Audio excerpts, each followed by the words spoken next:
Are you bored of hearing the same, semi-whispered, vaguely English-sounding female singer that pronounces every S as ZSH? Interested in expanding your musical horizons so far that you may just find yourself in another universe?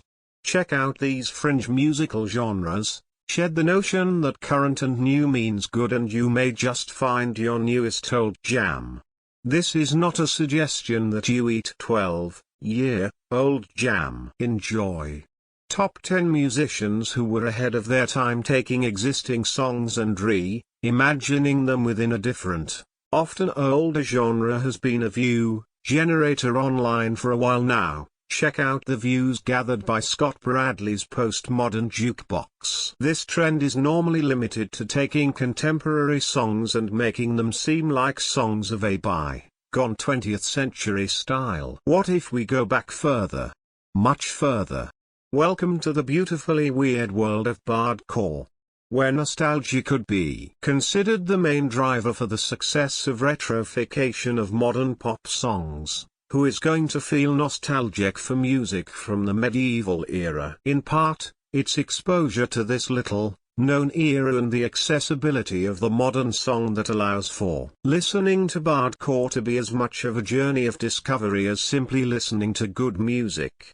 Before long, you'll forget the original lyrics to Lady Gaga's Hips Don't Lie and find yourself singing Hildegard von Blingen's version instead. I want thy horror, I want thy design / thou art a criminal whilst thou art mine. 1. This genre is great when you want to relax and fall asleep. It is also great when you want to sit down and study. It is also great to wake up to instead of a shrill, jangling alarm clock. This genre is so chill, so laid back, it is hard not to like. One cannot imagine a person who really hates hard-on chill hop, unless you don't understand that definitions of art are not generated by any given individual. It is conversely difficult to imagine a person whose whole life is defined by listening to this microgenre in the same way as a punk or a metal head. That is the beauty of chill hop. Don't think too hard for a while, recharge your batteries. Wagner can wait. Right now, stick those earpods in, hold your mug of coffee close your eyes and get ready for whatever comes next. 2. Let's cut out all this blissed out ceiling gazing, shall we? Let's get some blood pumping. Japan has a solid pedigree when it comes to extreme, avant-garde metal. This is most evident in the amorphous, ever-evolving genre of Japanoise, Japan.noise. Noise music is hard to get into. Most people do not have a proclivity for enjoying extreme musical genres. Japanoise bands have always felt slightly more accessible to non-metal heads due to the worth they put on musical competence as well as innovation. Still, it may be a tough sell if you want your grandma to listen. Try to imagine listening to bands like Merzbow or Melt Banana as similar to attending a good, immersive conceptual art exhibition. They do exist, promise. You don't have to love it, but try to let the complexity and the discord make you think. 3. When you listen to Django Reinhardt's recordings, it feels revolutionary for the time. It sounds explosive when you consider that his music was published around the same time as Cole Porter and Bing Crosby were topping the charts stateside. The stripped-back, free, joyful sounds that Reinhardt gave the world, drawing on tradition Romani music, is still getting banged out and getting people moving in the form of gypsy punk. The cultural influences go beyond Romani music. Polka, klezmer, rockabilly, English folk, it really is the world music of punk. One of the main themes you'll find is the notion of life being about seeking new experiences, allowing for wanderlust to drive your impulses. Next time you get married, make sure the band is a gypsy punk outfit and you can ensure the party will be remembered forever.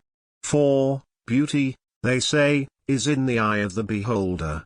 In the case of this age, old musical tradition, beauty will be in the ear of the listener. The history of polyphonic folk singing in Georgia dates back into antiquity, dating Christianity coming to Georgia in the 4th century. Back in 2001, Georgian polyphonic music was listed as one of the first entrances to UNESCO's list of masterpieces of the oral and intangible heritage of humanity. Both Werner Herzog and the Coen brothers have made use of the genre in their movies, offsetting their counter-culture films with songs that not only sound as though they're from a time before we knew what time was, but also sound as though they come down from heaven itself.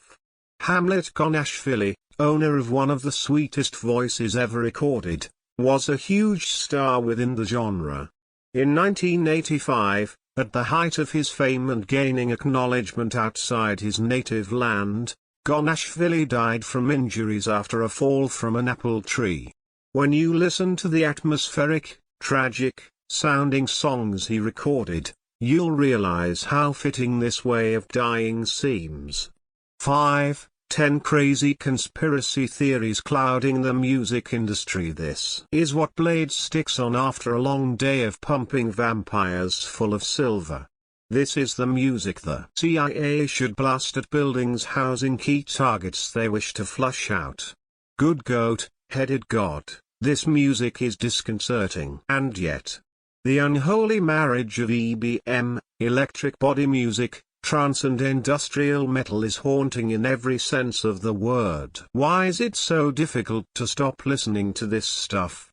Maybe it is infused with black magic that ensnares your soul and binds it to the tunes. Or maybe, if you can get over the overwhelming sense of foreboding and the uncanny, they're pretty good tunes. Great as a soundtrack for your next community sacrifice, goat or baby. 6. Lots of people hate prog rock. People who love prog often claim that any hate leveled at bands like Emerson, Lake and Palmer or Yes, must be coming from a position of ignorance. You just don't get it, loser.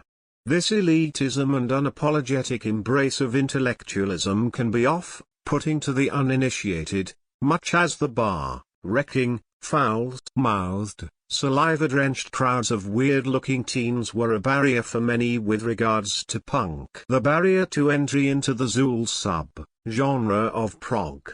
Well, avant-garde musician and writer Dominique Leone summed it up quite well. Zool is about what you'd expect an alien rock opera to sound like. You're human, how could you possibly get it? Originating in late 60s France, Zool means celestial in the Kobayan language, an invented, alien tongue created by Christian Vander, a drummer with the band Magma. The vibratory nature of the music really does conjure a sense of otherworldliness, or perhaps that should be off-worldliness, along with a feeling of vastness which reflects the limitlessness of the universe. Or something like that. Cosmic. 7. Horror is a genre that works well in literature. Horror works, arguably, better in film, if we consider that the goal of the horror genre is to scare. The visual nature of film allows for the fear to get into the bloodstream quicker, so to speak. It tends to suck in music. When a band dons the horror motif, it is usually cheesy, overuse of fake blood, crappy costumes and groan-worthy band names, or overly reliant on a sense fandom-ish homage. It is not scary. Italian occult psychedelia seems to have solved that problem. This music can be truly unnerving, even frightening, whilst avoiding a loss in the translation from the literary and filmic tropes that inform the music, especially the work of legendary Italian film director Dario Argento, Federico Fellini and Pier Paolo Pasolini, along with the band Cannibal movies of the 70s and 80s, and even spaghetti westerns. You'll either love it, embracing the chills that'll run up and down your spine, or throw your ear pods against a wall and run and hide in a cupboard, which is exactly where the serial killer wants you to hide. 8. When Led Zeppelin took great inspiration from the work of J.R.R. Tolkien, they opened up Middle-earth for hordes of rock music lovers as a great accompaniment for their music, along with cannabis and not cutting your hair. Will bands like Chameleon Circuit do the same for Doctor Who? Definitely not. But as far as IP, fan-driven music goes, Time Lord Rock isn't half bad. Why does it hurt to write that? The best way to enjoy this is to try and forget Doctor Who exists. Unless you're a fan, then you'll be in heaven. It beats most other types of fandom pop into a cocked hat. These bands are pretty good. It also proves once and for all that Potterheads are the least creative, least open to new experiences and least talented people in all fandom culture. 9. This is maybe the most commercial of all the genres on the list, maybe, having made a splash with 1998's hit musical Shock-Headed Peter by the group Tiger Lilies, who sing about crucifying Jesus, edgy, or the popularity of bands like the Dresden Dolls. Still, one cannot imagine this type of music occupying spots 10,1 in the Billboard chart. Unless, of course we go through some sort of Armageddon, allowing for the new, dark troubadours to wander the wasteland and delight us with accordion-driven songs about man's follies.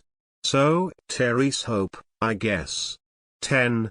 Top 10 crazy and unconventional music genres about the author. C.J. Phillips is a storyteller, actor and writer living in rural West Wales. He is a little obsessed with lists.